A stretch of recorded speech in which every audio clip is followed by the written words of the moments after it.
Bonjour Internet et bienvenue sur Pandamonium, la chaîne dédiée aux jeux de figurines qui me plaisent. La dernière fois, je t'ai fait un top 5 des listes que j'aime ou que j'aimerais jouer dans Alchemy, et puis le format semble avoir bien plu. Alors aujourd'hui, je te propose de faire un peu la même chose avec Moonstone.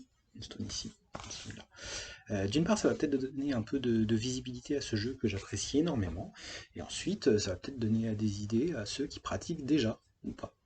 Cette fois, ce sera pas un top 5, mais un top 6, tout simplement parce que j'ai déjà fait 3 listes en Commonwealth et 3 listes en Dominion, qui sont les deux factions dont je dispose. Allez, générique.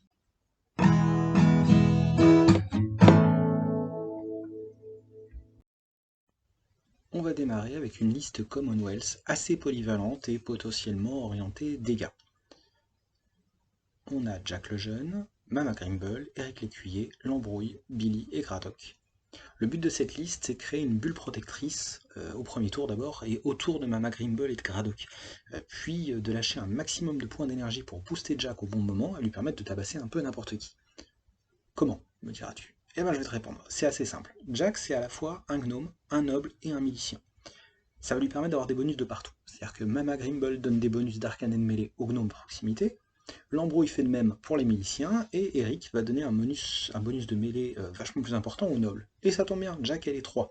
Donc sur une seule attaque qu'il initie donc, Jack disposera d'une valeur de combat de 4 qui est sa valeur de base, 2 plus 2 parce qu'il initie une attaque, 2 plus 2 s'il a envie de donner un petit bonus d'énergie, et de l'énergie il en a, il peut en avoir beaucoup. Ensuite, il aura plus 1 grâce à Mama Grimble, plus 1 grâce à l'embrouille, et plus 2 grâce à Eric. Ça l'amène à un total de 12 cartes sur les 18 que compte le paquet. Normalement, il aura assez de cartes en main pour choisir l'effet qu'il veut, potentiellement obtenir un double ou un triple, et en théorie provoquer un maximum de dégâts, surtout que son arme n'est pas ridicule. Mais faire des dégâts, ça garantit pas les victoires. Donc ce qu'il faut, c'est éliminer la figurine clé du dispositif adverse, le soigneur, ou la figurine un peu costaud. Autour de Jack, on a Mamie Grimble, qui est quasi intuable, tant qu'il y a au moins 2 gnomes qui l'entourent, vu qu'elle supprime les dégâts qu'on lui fait. L'embrouille, qui a une grosse arbalète, peut tirer sur un peu tout ce qui bouge. En plus, il est milicien, donc il peut être boosté par Mama Grimble et par les autres miliciens, qui peuvent se supporter l'un l'autre. On a Gradock, qui est particulièrement pénible, parce qu'il permet d'ignorer les catastrophes à proximité, et de booster légèrement les figurines adverses en donnant quelques petits bonus. Et le fait d'être un gnome, entre autres. Accessoirement, il y a Eric, qui n'est pas un gnome, mais qui est un humain, un écuyer humain, qui est un combattant assez correct, qui peut soigner, et en plus il a une capacité de mouvement assez inattendue quand il combat avec Tu vas le regretter. Pour la mobilité, la liste va compter sur Billy, qui est sur son bouc. Lui, il peut créer la surprise avec un mouvement ubiquette de 2 à 6 pouces additionnels en fonction de la carte qu'il va tirer. Par contre, ça consomme toute son énergie de base. Donc une fois qu'il a fait ça, il est un peu à poil dans le terrain adverse. Faut bien essayer de le doser pour voir comment le faire passer au mieux. C'est une liste assez polyvalente, mais un peu lente dans l'ensemble, à part Billy, et elle devrait faire des choix assez cruciaux pour gagner. Je la recommande pour démarrer en Commonwealth, parce qu'elle est équilibrée, solide, et elle permet d'essayer un peu toutes les facettes du jeu. On va augmenter d'un cran la difficulté avec la prochaine liste, qui est une liste Commonwealth toujours, parce qu'elle est un peu moins mobile et dispose d'un peu moins de capacité à aller chercher les Moonstones. Par contre, elle fait beaucoup plus peur grâce à sa capacité à éliminer les adversaires à distance. Cette liste, c'est Maurice, Mama Grimble, Gradock, le dirigeable, l'embrouille et Johanna. On trouve dans cette liste Mama Grimble et Gradock, dont on a parlé juste avant, qui seront au centre du dispositif des gnomes défensifs. Autour d'eux, il y aura l'embrouille, avec son arbalète et ses bonus d'arcane pour les miliciens, qui va servir un peu de soutien. Et de tireur, forcément. Maurice, c'est le meilleur récupérateur de Moonstone du jeu. Surtout si elles sont enfuies profondément. Il est là pour gérer le scénario, tout simplement. Par contre, il est lent, parce que dès qu'il a des Moonstones, il n'avance plus. La liste n'a pas véritablement de boost de mouvement pour l'aider, donc il va falloir qu'il court un petit peu. La répartition des Moonstones sur la table peut vraiment bloquer cette liste, puisque si Maurice n'a pas le temps d'aller en avant pour aller chercher les Moonstones dont il a besoin, bah, la partie est perdue. Johanna, c'est une bonne combattante. Elle est solide, tant qu'il y a d'autres gnomes à proximité, et comme les gnomes aiment jouer très groupés, bah, Johanna, elle est super forte. Au corps à corps, elle est plutôt douée, elle a une allonge de 2 qui est relativement rare pour les gnomes. Elle peut se donner de l'énergie, ça aussi c'est rare, et elle dispose d'une attaque à distance, à condition que l'adversaire soit proche d'un arbre ou d'une zone boisée. Et ça, il y en a relativement facilement sur nos tables à Moonstone. Le petit bémol, c'est que c'est une princesse, et pas un milicien. Donc elle peut pas être boostée par l'embrouille et bénéficier du bonus d'arcane et de mêlée que l'embrouille donne aux autres miliciens. Ça, c'est un petit peu dommage. Cette phrase a du sens à Moonstone, pas ailleurs. Le dernier tireur de la bande, c'est une figurine un peu particulière, c'est le dirigeable. Donc déjà, c'est un dirigeable, donc il vole. L'avantage, c'est qu'il peut plus être attaqué au corps à corps, donc il ne craint pas un abo perfide ou un double flatulent, il s'en fout, il est trop haut. Par contre, comme il vole, il peut pas descendre pour aller chercher les Moonstones qui sont au niveau du sol, et donc il peut pas jouer le scénario non plus. Par contre, c'est un super tireur. C'est aussi un milicien, donc il peut avoir les bonus de l'embrouille, en plus de ceux que va lui donner Mama Grimble de base. La présence de Graddock va sécuriser le risque de catastrophe parce que le dirigeable va beaucoup tirer et beaucoup utiliser ses capacités qui risquent de le mettre dans une situation de catastrophe. Donc ça tombe plutôt bien. Le harpon est assez redoutable puisqu'il provoque entre 3 et 5 dégâts avec des cartes vertes, un 1, un 2 ou un 3 vert. Et le bombardement, qui a une zone très très courte de 2 pouces, va permettre de provoquer des dégâts magiques sur des figurines en grosse armure et à proximité. Et les repousser, ça c'est cadeau. Cette liste est solide, elle est excellente à distance et elle est composée que de gnomes. Et les gnomes, c'est cool. Par contre, c'est une liste à la War Machine, c'est-à-dire que tout le monde va jouer autour d'une bulle, et d'une bulle très rétrécie de quelques pas, parce que les gnomes n'ont pas des aptitudes qui leur permettent de se projeter beaucoup. La liste est lente, donc elle aura du mal à lutter contre un adversaire qui aura déjà 3 Moonstones au tour 1. Là, ils vont faire des dégâts, mais ils n'auront jamais le temps, avant le tour 4, d'aller chercher les fameuses Moonstones qui leur manquent, donc c'est un parti pris à tester. Changement radical de style maintenant, on reste chez les gnomes du Commonwealth, mais avec une liste qui se veut plus offensive et plus rapide. On a Loki, Chris et Tom, Johanna, Billy, Maurice et Graddock. On trouve déjà quelques figurines qu'on a croisées plus tôt, parce qu'il n'y a pas tellement de choix en figurines chez les gnomes, 9 ou 10 profils différents seulement. On va surtout retirer Mama Grimble, qui a autre chose à foutre que de se battre. Faut la comprendre, elle est vieille, tout ça, faut l'occuper autrement. Dans cette liste, on perd donc beaucoup cet effet de bulle à partir du second tour, mais on a une menace sur l'adversaire de l'autre côté de la table assez rapidement. C'est assez rare pour des gnomes puisque d'habitude les listes sont plutôt orientées tir et solidité et c'est difficile d'aller de l'autre côté de la table de projeter tout ça. Donc cette fois comment on fait? On a Billy, notre champion olympique préféré, qui est évidemment dans la liste puisque avec sa capacité U-Biquette et sa charge potentielle peut se propulser tout seul à travers le champ de bataille assez rapidement. Il n'a pas trop besoin de soutien puisqu'il tape très très fort. On a ensuite Maurice et Graddock, dont on a déjà parlé. Ils sont plus lents. Alors Maurice est toujours là pour creuser, évidemment, pour ralentir les adversaires avec son gouffre sans fond. Il peut aussi pousser une figurine, qui atteint son contact de 2 pouces pour un seul point d'énergie. C'est vraiment pas cher. Ça a l'air de rien, mais ça peut beaucoup aider. On a Graddock, qui est plus là pour embêter l'adversaire avec sa capacité oubli, qui ne coûte qu'une énergie et retire une capacité de l'adversaire. Mais bon, il peut faire 2-3 autres trucs à côté et potentiellement tenir le centre, on sait jamais. En plus, il protège des catastrophes. On a Johanna, qui est une excellente combattante, qui fera le job à côté de Graddock et de Maurice au besoin, qui se protègent les uns les autres. Elle peut faire des attaques à distance, et en cas d'urgence, elle utilise son élixir de lutin pour foncer, ce qu'elle peut toujours faire. Loki est plus atypique, sauf à Warhammer, où on appelle tout simplement ça une sorte de nain. Il frappe dur avec son marteau. Il peut encaisser des dégâts étonnants avec sa capacité de faveur des dieux anciens, et il peut créer des forêts. Du coup, Johanna peut combiner ça pour attaquer les adversaires à distance, vu qu'elle a besoin d'attaquer les adversaires à distance quand ils sont proches des forêts. Et ça tombe plutôt bien. Il a en plus 3 points d'énergie en toute fin de barre de vie, donc il va pouvoir utiliser ces points d'énergie très longtemps. Pour 2 énergies, il déplace un personnage ami ou ennemi de 2 à 4 pouces en jouant une couleur bleue, tout simplement. C'est hyper faisable et ça peut complètement démonter le plan adverse d'avoir un Billy qui bouge déjà de base de 14 pouces sur une simple activation. Le petit dernier de la liste, c'est le gnome à double allégeance, Chris et Tom. C'est un voleur, un type malhonnête, mais il est bardé de capacités faciles à utiliser. Il n'a pas de valeur d'arcane, parce que ses capacités sont automatiques et elles ne coûtent que de l'énergie. Et ça c'est énorme. Il n'y a jamais de risque de catastrophe pour Chris et Tom. Il peut au choix augmenter son esquive, déplacer un adversaire d'1 pouce, voler une Moonstone, une des meilleures capacités du jeu, parce qu'on ne peut pas se défendre contre cette capacité, et on perd une Moonstone, qui est le but du scénario.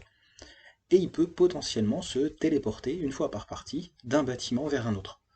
Alors ça a l'air de rien, mais ça peut complètement changer le cours d'une partie. Par contre, je déconseille de le jouer en assassin, parce que sa capacité de téléportation, de mouvement par les égouts, est très chère, il n'est pas très bon combattant, et il n'arrivera jamais pile à l'endroit où vous voulez. Il y a beaucoup mieux que ça pour le faire. C'est une liste un peu spéciale pour des gnomes. Elle dispose de bonnes synergies, elle peut faire des surprises en allant chercher vite des moonstones de l'autre côté de la table, puis les ramener et les garder dans la bulle de gnomes habituelle, parce qu'une fois regroupés, les gnomes, ils sont solides et pénibles. On va parler de la première liste Dominion maintenant, qui est plutôt typique de cette faction, avec beaucoup de capacités arcaniques qui vont ennuyer l'adversaire. L'idée, c'est de lui faire lâcher ses moonstones pour les lui voler. C'est pas une liste facile à manier, parce que si l'adversaire joue trop vite et contrôle trop de Moonstone tour 2, il va commencer à reculer trop vite pour pouvoir faire fonctionner toutes ses combinaisons. Dans cette liste, on a Chris et Tom, Bobby le Becteux, Lateuse, Doigt Beurré, Langue d'Argent et le Thanatologue. Je viens déjà de parler de Chris et Tom. C'est un gnome qui a la double affiliation, comme je le disais, comme Onwell c'est Dominion. Donc il va pouvoir jouer dans cette liste aussi. Ici, comme dans toutes les listes, il aura plus ou moins le même rôle, aller voler les Moonstone adverses. Par contre ici, il n'aura pas la protection des autres gnomes, qui sont d'habitude solidaires entre eux et se donnent des bonus de ceci et de cela. Et en plus, ils sont solides. Là, il va falloir qu'il se débrouille un peu tout seul. Il faudra faire très attention à son placement. On a 3 fées. Lateuse, Doigt Beurré, Langue d'Argent. Elles ont toutes les 3 des rôles similaires. Diminuer l'adversaire, le contrôler et lui voler ses Moonstones. Les fées sont hyper fortes à ce jeu-là. Et là, j'ai choisi que les 3 meilleures pour ça. Le problème des fées, c'est qu'elles ont peu de points de santé, et dès qu'elles ont perdu 2 ou 3 points de vie, elles n'ont plus assez d'énergie pour continuer à utiliser leurs capacités spéciales qui vont coûter parfois 3 ou 4 points d'énergie. Il va falloir les jouer avec discernement, un peu comme Chris et Tom, peut-être même plus finement d'ailleurs, parce qu'elles sont moins solides que Chris et Tom. Elles ont toutes des petites particularités, on en parlera plus tard quand on fera la liste suivante spécialisée fées. On a Bobby le Becteux et le Thanatologue qui sont là pour tenir le centre de la table. Ils se protègent l'un l'autre, ils embêtent l'adversaire qui avance trop. Surtout Bobby. Bobby il peut soigner et repousser les adversaires, ou provoquer des dégâts avec un dégazage. Je veux pas savoir comment il fait ça.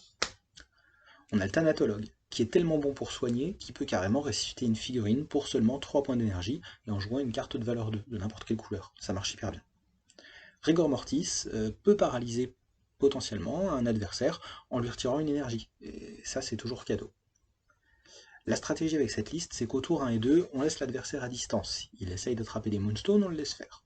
Les gobelins récupèrent les pierres en fond de table, normal, ils font leur boulot de gobelins. De toute façon, ils sont lents et on ne s'attend pas à ce qu'ils fassent des miracles de l'autre côté. Les fées et Tom se placent pour les tours 3 et 4. Et au tour 3 et 4, on va utiliser toutes les capacités spéciales pour piquer tout ce qu'il est possible de piquer sur la table. On peut modifier légèrement la liste. Pour ça, il faut virer le Thanatologue et le remplacer par Claudia Duval. C'est une humaine qui est capable d'utiliser plus ou moins les mêmes capacités que Chris et Tom, le larcin en particulier, sauf qu'elle est équipée d'un pistolet pour combattre, au cas où. Elle est assez sympa pour renforcer le côté voleur de la liste que n'a pas le Thanatologue. C'est une liste qui intègre un gnome, des gobelins, des fées et, dans la version Claudia Duval, une humaine. C'est pas forcément l'idéal pour les synergies, mais individuellement, ils sont tous capables de faire ce petit boulot de voleur, donc tant qu'il va rester 2-3 figurines sur la table, on peut encore pourrir la partie de l'adversaire. Je la recommande pour une partie où on va clairement galérer, mais tellement se la péter si on gagne, parce qu'on aura laissé l'autre creuser pendant toute la partie pour lui piquer le magot à la fin.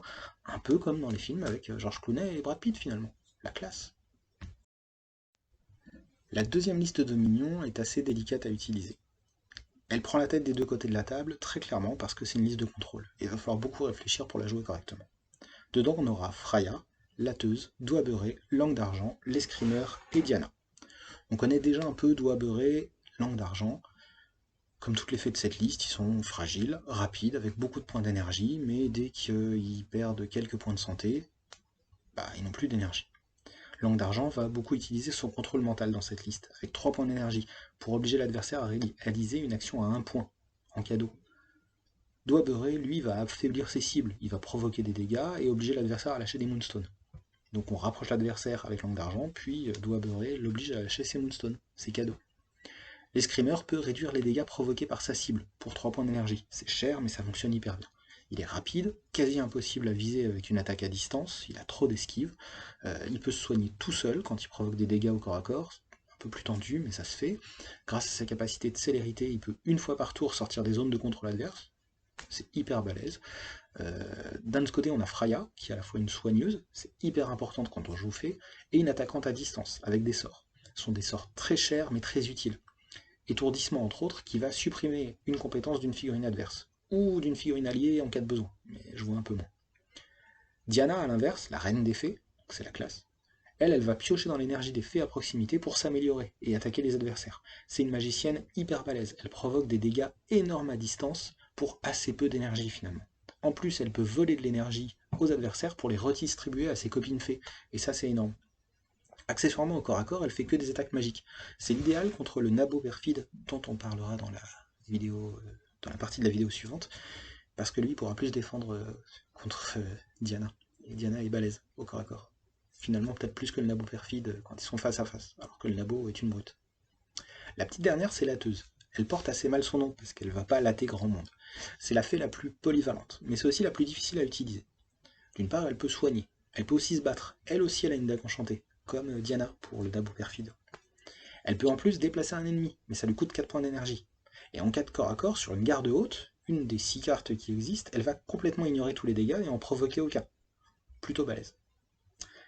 Réflexion arcanique, sa petite capacité en plus, me semble un tout petit peu moins utile, parce que personne va prendre le risque de lancer une attaque sur Diana si elle a encore 3 points d'énergie et qu'on est sûr de se reprendre l'attaque dans la tronche assez rapidement.